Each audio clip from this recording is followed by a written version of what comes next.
네, 계속해서 한 주간 이슈 짚어보도록 하겠습니다. 네, 이현종 문화일보 논설위원 계속해서 함께하시고요. 노영희 변호사, 하재근 문화평론가 함께합니다. 안녕하십니까? 어서 오십시오. 안녕하세요. 자, 첫 번째 주제입니다. 자, 관행도 예술이다. 네. 어제 그 대작 사건으로 논란이 됐었던 가수 조영남 씨 1심에서는 유죄였는데 네. 2심에서 무죄 나왔어요. 이 바뀌게 된 이유가 뭐예요? 완전 반전인데요. 예. 실제적으로 그 현대미술이라고 하는 것이 가지는 특성을 아마 재판부가 고려한 게 아닌가. 현대미술 특성이요? 현대미술의 특성은 아이디어를 중요하게 여기는 것이지 예. 실제 누가 그것을 만들었는지를 중요하게 여기지 않고요. 예. 또 대부분의 고객들도 그런 걸 알고 있을 거다라고 하는 아마 그런 전제가 있는 것 같아요. 왜냐하면 고객들한테 왜 이 그림을 샀느냐라고 이제 물어봤을 때 예. 조영남의 명성 때문에 샀다. 네. 아이디어가 참신해서 샀다. 뭐 이런 얘기 많이 했거든요. 예. 그렇다면 실제 누가 그렸는지가 중요한 게 아니라 조영남이라고 하는 사람의 작품이라는 그 이름 자체가 중요한 거 아니냐. 그렇다면 사기를 당한 거라고 볼 수도 없다. 예. 재판부는 그렇게 판단한 것 같습니다. 그러니까 조영남 씨 그림에서 중요한 것은 그 화투를 갖다가 꽃으로 만든 그 부분, 그 아이디어가 가장 네. 중요하기 때문에 이걸 따진다면은 조영남 씨는 무죄다 이렇게 본 거라는 말인 거죠. 네, 재판부가 아무래도 이제 그렇게 본 것으로 보이고 예. 이게 그러니까 현대미술이 일반인의 상식에서 벗어났거든요. 그러니까 우리의 상식에 의하면 예술가가 정말 불면의 밤을 새우며 한 땀 한 땀 장인의 정신으로 자기손으로, 예, 이렇게 막 불면의 예술 작품을 만들어내고 아름다움으로 감동을 주고 이게 예. 미술이라고 생각을 하는데 현대미술은 거기서 완전히 벗어나서 손을 떠나가지고 예. 머리 안으로 들어갔거든요. 아하. 그래서 머릿속으로 누가 어떤 아이디어를 생각해내기만 하면 예. 그것을 구체화하는 게 누구의 손이건 뭐 심지어 동물의 손이건 예. 로버트의 손이건 그런 거 중요하지 않고 아이디어만으로 미술품으로 미술가로 인정을 받는 예. 그런 시대이기 때문에 그게 예. 아마 재판부가 인정을 한 것 근데 같습니다. 저는 좀 약간 상식에 어긋나는 판단이 아닌가 생각이 드는데요. 그래요? 네, 왜냐하면은 미술이라고 하는 것은 우리가 작품이라는 이름으로 부르는데 그렇죠. 지금 만약에 항소심 판단대로 하게 되면은요.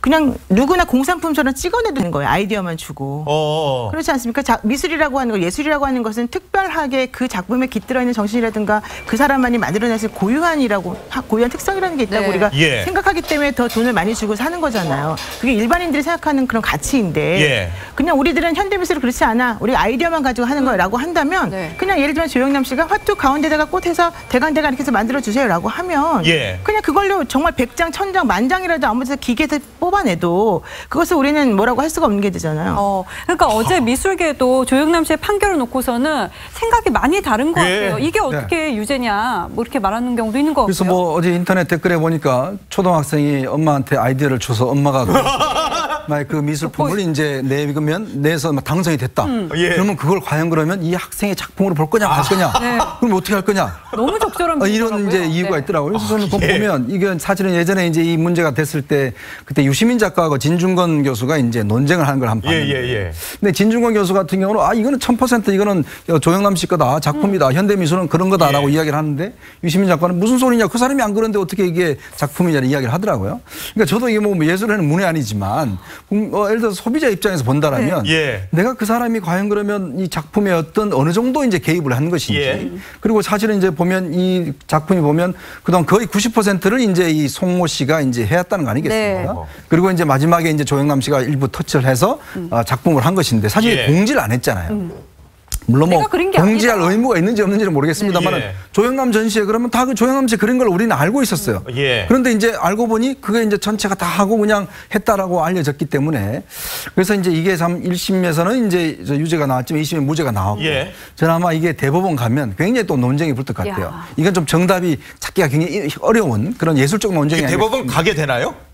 갈 수밖에 없죠. 그 검찰은 1심에서는 자기네들이 이겼는데 예. 2심에서는 졌잖아요. 완벽하게. 그럼 무조건 이거는 대법원에 상고할 수밖에 없는 사건이 되는 거고 그렇기 때문에 이제 논리가 법리 싸움이 되거든요. 대법원에서는. 예. 그럼 무슨 법리 싸움을 하게 되냐면 과연 미술 작품이라고 하는 것에 있어서는 그 내가 그리지 않고 조수가 그린다라고 하는 사실이 관행이냐 첫 번째. 예. 또한 그렇다 하더라도 그것을 고지할 의무가 있느냐 없느냐. 이제 이게 우리가 보증인의 착오라라고 하는 이제 그런 법리적 용어가 있는데 예. 내가 실질적으로 어떤 그런 것을 생각하고 있다 하더라도 상대방, 나의 계약 상대방이 그런 것들을 반대되는 생각을 가지고 있어가지고 착오를 예. 일으키는 것처럼 보이면 우리가 그거를 일깨워줘야 될 의무가 우리에게 있는 거다라고 하는 게 이제 민법상의 그런 의무가 있어요. 근데 그런 의무가 과연 여기는 없다라고 볼 수 있으니까 고지 의무라고 하는 것을 뭐 필요 없다고 재판부가 판단했기 때문에 예. 그런 게 필요하다라는 쪽으로 의견도 사실 있어서 그러한 법리적 다툼이 필요할 것 같습니다. 아니 저 학평론가님 예. 이게 이 미술계뿐만 아니라 뭐 문화계 뭐 예전에 보면 만화 우리 저 작가 선생님 이현 선생님도 그렇고 문화생들 보면은 말이 그분들이 또 그리는 분들도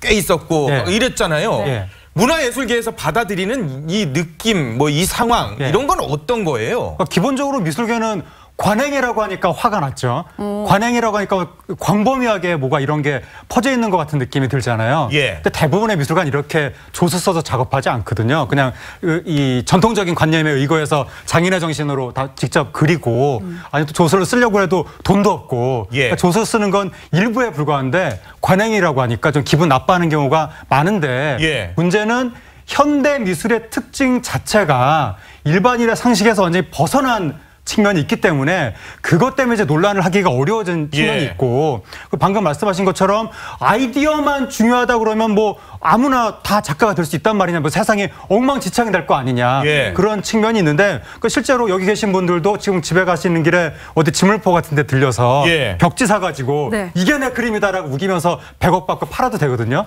사는 사람만 있다면 예. 얼마나 그걸 않겠지만. 정당화를 할 이 예. 언변이 있느냐 이게 중요한 것이고 아하. 그래서 조영남 씨도 현대 예술은 뭐 사기극이다 네. 이런 식으로 말을 한 적도 있는데 이렇게 복잡한 측면이 있는데 이것을 공론장에서 논의를 해야 되는 예. 거죠. 그러니까 현대미술이 지금 뭐 하는 거냐, 그게 어떻게 작품이 되냐, 공론장에서 논의를 해야 될 것을 검찰이 법으로 판단하겠다고 나선 것 자체가 예. 문제 아니냐, 애초부터 아하. 검찰의 만용 아니었느냐 뭐 그런 측면이 있는 겁니다. 제가 뭐 이현세 선생님 얘기했던 건 뭐 대작을 시켰다는 얘기는 아니고요. 문화생들이 비슷하게 그렸다는 그런 얘기입니다. 네, 이 조영남 씨 같은 경우에는 대작 논란 이후에 나는 더 진지하게 이제 그림을 그리게 됐다 이렇게 네. 밝히기도 했는데요. 이 부분을 한번 들어보시죠.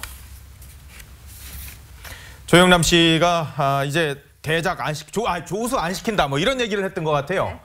들어보겠습니다. 이것 때문에 제가 그림을 진지하게 더 많이 그릴 수 있었고 좋은 점이 더 많았죠. 사실은 엄벙덤벙 그림 그리다가 이 사건 나고 나서부터는 진지하게 그릴 수 있어서 조수들 쓰고 그런 것도 이제 안 하게 됐고 그렇게 안 하고도 그림을 할 수 있구나 하는 생각을 들게 됐어요. 그럼 앞으로는 조수 없이 직접? 아니, 송기창하고 뭐 다시 할 수도 있고 그건 뭐 두고 볼 일이죠.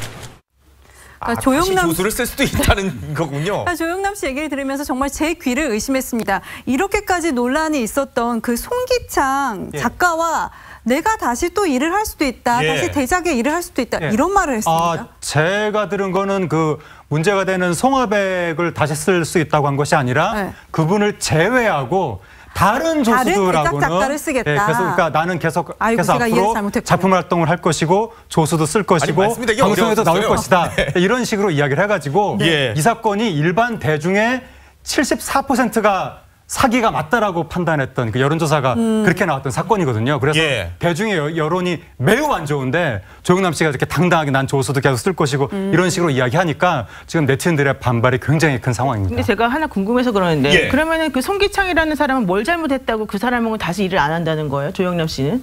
조영남 씨한테 잘못 예. 그 사람은 월급도 못 받고 일만 열심히 했다가 결국은 또 월급 주는 사람하고도 끊긴 거잖아요. 예. 그럼 그 사람 뭘 잘못했는데 그 사람 또왜 안 써요? 그러니까 조영남 씨 입장에서 보면 그분으로 인해서 이 고초를 겪게 됐기 때문에 예. 좀 껄끄럽다 이런 측면이 있는 것 근데 같고. 그거는 아니 구매자가 사실은 고소를 한 거지 네. 그 송화백이라는 사람이 고소한 것도 사실 아니잖아요. 그분이 이제 언론이랑 인터뷰. 제가 좀 근데 이제 그 이해가 안 송화백이라는 그분이 예. 언론이랑 뭐 너무 억울할 것 같아요, 인터뷰도 그분. 하고. 그러니까 그런 측면이 있기 이분도 때문에. 진짜 억울할 것 같아요. 근데 이제 정말. 좀 전에 뭐 월급도 제대로 못 받고 이렇게 예. 말씀하셨는데 그거는 아닌 것 같고. 아, 그래요? 그러니까 이제 조영남 씨가 뭐 10만 원 정도, 뭐 15만 원까지 뭐 이렇게 작품당 수고비를 지급을 했다는 거 아니겠습니까? 아, 예. 그러니까 그거 가지고 아니 어떻게 작품을 1,000만 원대로 파는 분이 작품 그 네. 직접 그린 사람한테 10만 원 줄 수 있느냐 이거 가지고 말이 많았는데 예. 조영남 씨 입장에서 생각을 해보면 예. 작품을 그리는 것은 단순 노동에 불과한 거거든요. 그러니까 이 우리가 왜 집이 고장 나면 일하시는 분들 오셔서 일을 해주시면 일당을 드리잖아요. 그 개념이고 송화백은 이 그림의 난이도가 높지 않아서 하루에 몇 개도 작업했다라고 말을 하고 있기 때문에 그러면 단순 노동에 대한 일당이 수십만 원이 되는 것이기 때문에 이게 일반 대중이 보면 굉장히 그러니까 비윤리적으로 느껴지지만. 단순 노동의 일당이라는 개념으로 보면 또 이게 엄청난 소액은 아니고 또 애매한 측면이 있는데 그러니까 문제는 그 10만 원, 15만 원 주고 그림을 받아와서 1,000만 원 받고 파는 게 말이 되느냐 이 부분인데 이것은 공론장에서 따져야지 검찰이 법으로 재단할 일은 아니라는 겁니다. 소송이 지금 두 개입니다. 이게 있고 또 하나는 그 작가 그림 3분이 이게 이제 부당하다 해서 또 소송한 게 하나 있어요. 그건 또 그거대로 지금 진행이 되고 있는 상황이거든요. 그러니까 이 판결을 보고 이제 그쪽도 아마 결론이 날 것 같은데. 그러니까 지금 내가 예를 들어서 이 그림을 내가 조영남 씨 그린 줄 알고 샀는데 알고 보니까 이게 조영남 씨가 그린 게 얼마 없어서 내가 기본적으로 한 1,000만 원 줬는데 이거는 부당하다라고 해서 지금 소송한 게 또 진행 중이기 때문에 또 그 결론은 또 어떻게 날지 모르죠. 그럴 경우에는 사고에 의한 취소가 가능하겠죠. 그냥 돈 돌려주고 그림 돌려주고 서로 이렇게 해서 끝나겠죠. 합의하게 되면은 아무튼 복잡하네요. 대법원까지 여하튼 갈 것 같다 그러니까요. 대법원 판사님들이 또 어떻게 결정을 하실지 다음 주제로 가보도록 하겠습니다. 네, 우리 아빠는 선생님인데요. 그 내년부터 교사인 부모와 자녀가 한 학교에 이제 다닐 수 없게 됐다고 합니다. 이게 서울의 한 학교에서 8학군 학교에서 이런 논란이 있으면서 생겨나게 된 겁니다. 네, 이게 지금 하여튼 이게 강남 부모들한테는 가장 큰 관심사인 문제인데. 강남 부모뿐만 아니라 외모난 수험생. 사실은 이제 우리 입시의 근본적인 문제, 즉 학생부라는 게 있습니다. 학교 다닐 때 이제 학생부 성적을 하는 것인데, 저 학교 다닐 때만 해도 이 학생보다는 그냥 시험 쳐서 그냥 그게 더 시험이 중요했으니까. 근데 지금은 학생부 성적이 굉장히 중요하거든요. 그러다 보니까 학교 다닐 때 어떤 성적을 얻느냐가 굉장히 중요합니다. 근데 이 학교의 교무부장이라는 분이 자녀가 쌍둥이에요. 한 명은 문과고 한 명은 이과고. 근데 이 두 학생이 동시에 문과 1등, 이과 1등을 한 겁니다. 근데 문제는 이렇게 항상 1등을 하던 학생이냐? 또 그건 아니라고 그래요. 성적이 중상위권이었는데 또 학원에서도 이제 수학 같은 경우는 좀 하위권 반이었는데 갑자기 이제 이렇게 하니까 학부모들 입장에서는 아니 왜 저 애가 하느냐? 근데 교무부장은 예를 들어서 이 시험지를 이제 보면 이제 체크할 그 의무가 있대요. 그래서 지금 이제 서울시 교육청에서 이제 감사를 나가서 과연 이제 시험지를 미리 본 거 아니냐에 대한 조사를 하고 있는데 이게 밝혀진 건 없습니다. 아직까지. 근데 이제 어쨌거나 의혹이 있으니까 교육청에서는 이제 학생의 학부모가 교사일 경우에 같은 학교는 하지 않는 상피 제도를 하겠다. 그러니까 실제로 이제 이번에 이제 전체적으로 하겠다라고 이야기를 한 겁니다. 아이고야, 이 시험지 유출 의혹 논란에 오른 분이 바로 이 학교의 교무부장이신데요. 쌍둥이 자매의 아빠였는데 입장을 한번 들어보도록 하겠습니다. 뭘 해명을 해야 될지 모르겠네. 거의 지금 저는 패닉이거든요. 제가 제 입으로 무슨 얘기를 하고 있는지도 판단이 잘 안 설 상황이거든요. 아이들이 열심히 했다는 거겠죠. 우선적으로 이제 서서히 한 학기를 지나면서 학교에 대해서 적응도 하고 공부하는 패턴도 알았다는 것으로 저는 생각합니다. 학생들이 어떻게 공부했는지는 저도 미칠 수도 있죠. 그러니까 이 사건은 좀 길게 봐야 될 것 같아요. 어떻게 될지 판가름할 수가 없는 상황이기도 합니다. 그러니까 아직까지 이제 조사 결과가 나오지 않았으니까 함부로 말을 할 수는 없고요. 또 아빠가 교무부장이라고 해서 정말 비윤리적으로 자신이 이렇게 결제했던 그 시험 문제를 모두 외워서 자식들에게 주었을 것이다 이렇게 생각할 수는 없죠. 다만 우리가 그럼에도 불구하고 오얏나무 아래서 각근을 고쳐 쓰지 마라 이런 말이 있듯이 지금 상당히 민감한 게 이제 대입제도와 관련해서 학생들의 생활기록부 학종 그거하고 그다음에 성적 이런 것들이잖아요.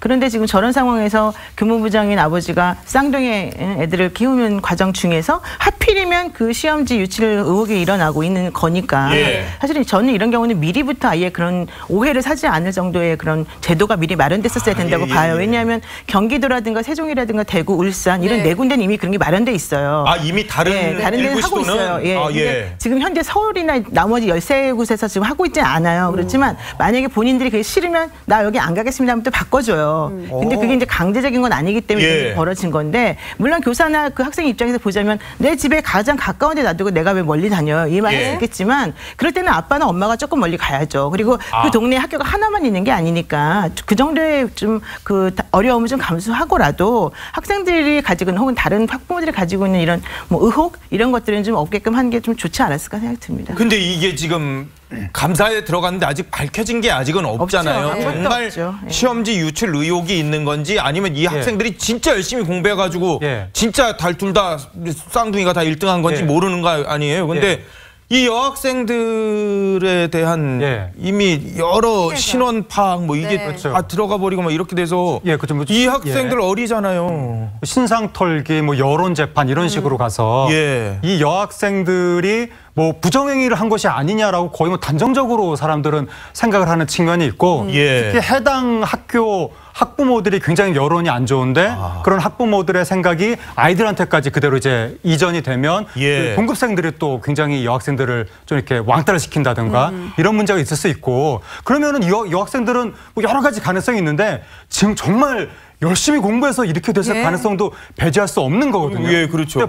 조사 결과가 나오지도 않았는데 벌써부터 여론 재판을 해버리면 이건 문제가 있으니까 좀 주위 분들이라든가 네티즌 분들은 좀 자제할 필요가 있고 이거는 이 개별 사안의 문제가 아니라 이러한 의심을 하게 만든 제도의 문제가 있는 것이기 때문에 이번 사건을 계기로 그러니까 이 조사 결과는 조사 결과대로 기다리면서 제도를 개선하는 그러니까 이른바 상피제라고 하는 그러니까 부모 자식 간에 같은 학교에 있을 수 없도록 하는 그 상피제를 지금 경기도에서는 하고 있는데 이걸 전국 확대 시행하는 거기에 좀 집중을 해야 될 것 같습니다. 근데요, 위원님 이게 조사를 하면은 진실이 드러날 수 있을까요?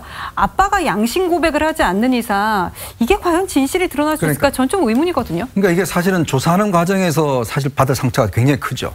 왜냐하면 사실 학생들에 대해서 신문을 해야 될 거 아니겠습니까? 학생들도 조사를 왜냐하면 학생들 물어봐야겠죠. 왜냐하면 뭐 서울시교에서 가고 물으면 또 그 교무부장에 대해서도 뭐 조사를 해야 될 거. 그러니까 이 조사는 결론이 나지 않더라도 그 조사 과정 자체가 이미 엄청난 상처를 줄 수밖에 없는 것이기 때문에 그러니까 아까도 말씀하셨지만 사실은 제도적으로 이거는 뭐 저희 학교 다닐 때도 있었잖아요. 같은 학부모도 오랫동안 있었는데 문제는 그 제도를 왜 서울시에서 안 했냐는 것이고 그리고 이제 이게 사실은 이 너무 학생부 성적, 이거 학교 교내 성적이 너무 결정적으로 좌우하다 보니까 1점 차만 나도 학교가 달라집니다.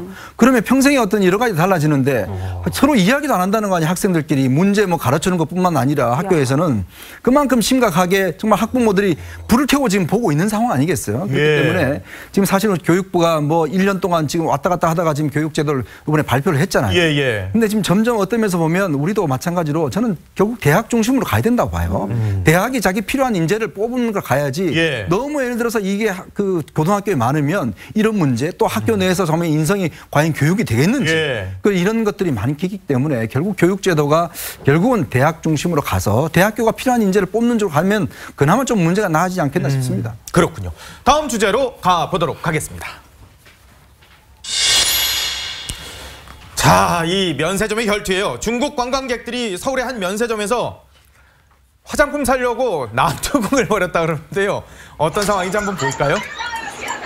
지금 두 여성이 서로 우리가 소위 말하는 머리끄댕이를 잡은 그런 상황이기도 하죠. 면세점이고 화장품 코너 앞입니다. 까만 옷을 입은 여자와 흰 옷을 입은 여자가 정말 뒤엉켜서 싸우고 있는데 이게 한국 화장품 사려고 일어난 일이라고 합니다. 중국인 관광객들이? 어이구. 아유. 자, 이게 지금 이제 지난 15일 날 이 서울 중심가에 있는 한 면세점에서 이제 발생한 사건인데요. 이제 지금 보면 중국 관광객들이 이제 이 화장품을 먼저 사기 위해서 저렇게 다툼을 벌이는데 이게 왜 이런 과정이 벌어지냐 하면 실제로 이제 우리나라 화장품은 인기가 좋습니다. 중국인들이 많이 원하니까. 근데 보통 저렇게 사는 분들이 전부 다 대리 구매를 해요. 왜 대리 구매를 하냐 하면 중국에서 이제 오시는 분들이 실제로 이제 나갈 때 우리는 한국 분들은 이 면세점에 사도 바로 공항에서 찾잖아요. 그러니까 시내 유통을 못 하지 않습니까? 공항에서 찾는데 외국 관광에 온 분들은 바로 가져갈 수가 있어요. 그러면 내가 비행기표가 있으면 제품을 사잖아요. 그럼 제품을 가져갈 수가 바로 현재 가져가죠. 그러면 그 다음에 비행기표를 취소합니다. 그럼 취소하면 그 면세품을 가지고 있잖아요. 그거를 바로 중국으로 보내요. 특송. 그러면 훨씬 싼 값에 살 수 있는 제품이잖아요. 그럼 중국 가면 그게 굉장히 고가에 팔립니다. 그래서 여러 가지 지금 최근에 면세점에 이렇게 대리 구매하는 분들이 굉장히 많습니다. 실제로 이게 면세점도 사실은 면세점에 중국 관광객들이 오지 않아서 매출이 줄었는데 이 대리 구매 때문에 굉장히 매출이 올라갔어요. 그러니까 면세점도 손해볼 게 없는 거죠. 그러니까 그러다 보니까 지금 면세점에 저렇게 대리 구매를 해서 저렇게 하려는 분들 때문에 저게 치열한 싸움들이 벌어지고 있는 거예요. 아니 그냥 뭐 줄 서서 나눠서 사면 되지 저렇게까지 뭐 한정판인가요? 그러니까 그게 지금 이해가 안 되는 건데 예. 저게 무슨 말씀하신 대로 한정판 특별한 아이템이 아니라 일반 화장품을 사려고 저런 것 같은 느낌이거든요. 예. 그렇다면 일반 화장품이라면 어느 정도 면세점 정도 되면 상당한 정도의 재고가 있을 것이라고 예상을 할 수가 있는데 면세점도 많잖아요. 뭐 다른 면세점 기다렸다가 사면 될 것 같은데 예. 왜 저거를 저렇게 싸워가면서 먼저 사려고 하는지 좀 이해가 안 되는데 현장에서 혹시 뭐 재고량이 얼마 안 된다는 그 어떤 신호를 받았는지 근데 저분들이 사는 물량이 어마어마하거든요. 일반인이 사는 정도 그 양손으로 들고 나오는 정도 수준이 아니라 저분들은 사업적으로 하는 것이기 때문에 그러니까 저분들이 따이공이라고 하는 보따리상 따이공이라고 하는데 완전히 엄청난 규모의 사업이고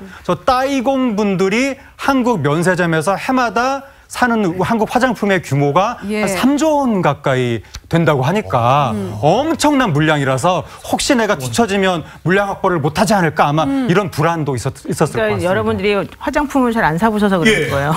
남성분들이 면세점에서 화장품 사는 게 얼마나 어렵고 힘든지를 모르셔서 지금 기다렸다 사지 이런 말씀을 하시는 거예요. 저렇게 많이 사는 분들은 지금 당장 이 물량을 확보하지 않으면 재고를 다시 돌리고 딴 데 가서 찾아오고 이렇게 할 시간의 여유가 없어요. 아까 말씀하신 것처럼 비행기표를 중간에 취소하고 뭐하고 또 시간이 걸리는 거죠. 그러니까 지금 내가 먼저 이걸 가져가야지. 사실은 장땡이에요. 이러면 죄송합니다. 지금 먼저 가져가야 되는 거고요. 사실은 그렇지 않고 만약에 이걸 뭐 예의 바르게 기다려가지고는 제대로 물량 확보를 할 수가 없어요. 이게 또 이런 특수성이 있군요. 제가 앞서 그 중국인들의 난투 장면을 말하면서 머리 땡땡이라고 잘못 표현을 했는데 머리카락으로 좀 순화를 하도록 하겠습니다. 순화해야 돼요, 언어를. 저렇게 감정적인 싸움까지 가는 상황들 정말 대단하네요. 알겠습니다. 지금까지 세 분과 말씀 나눠봤습니다. 고맙습니다. 고맙습니다. 감사합니다.